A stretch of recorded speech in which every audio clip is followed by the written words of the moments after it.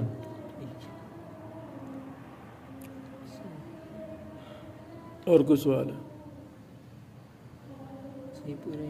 بارک اللہ فیک۔ اچھا محترم،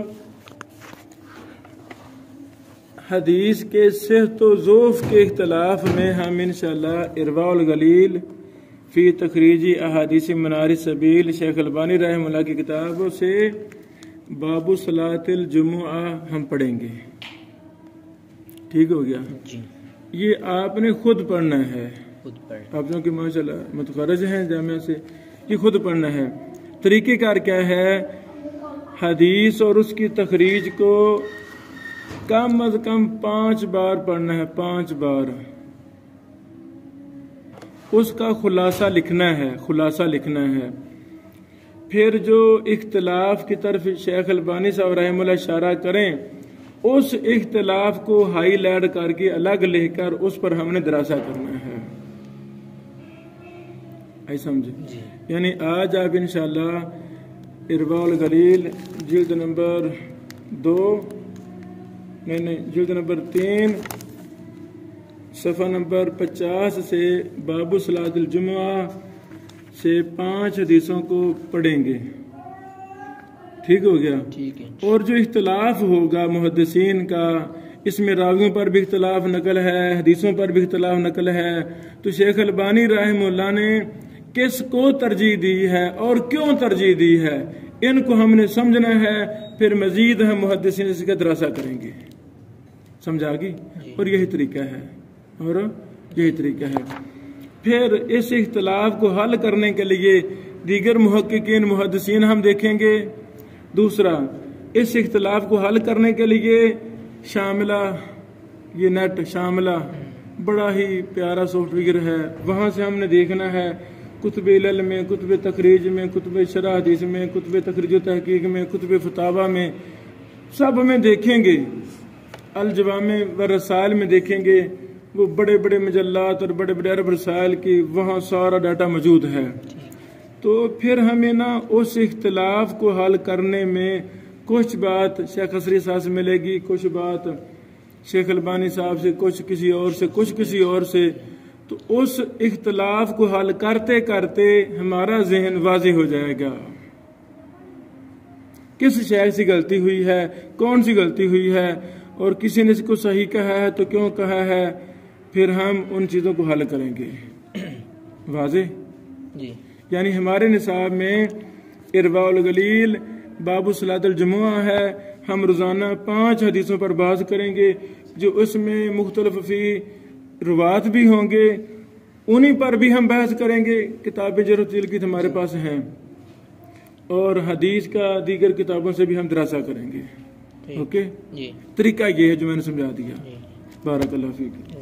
اس میں مشکلات آئیں گی، آپ پوچھیں گے، میں بتاؤں گا، مجھے نہیں پتا ہوگا میں دیگر شیوخ سے پوچھ کے آپ کو بتاؤں گا، ہم سارے طلبہ ہیں، ہمارا کوئی دعویٰ نہیں ہے۔ تو اللہ تعالیٰ ہمیں راوی پر جو اختلاف ہے اور حدیث کے حکم دونوں ہم نے یہاں سے دراسہ کرنا، دونوں ہی، یہ ہمارا نصاب ہے۔ بارک اللہ فیک۔ آمین۔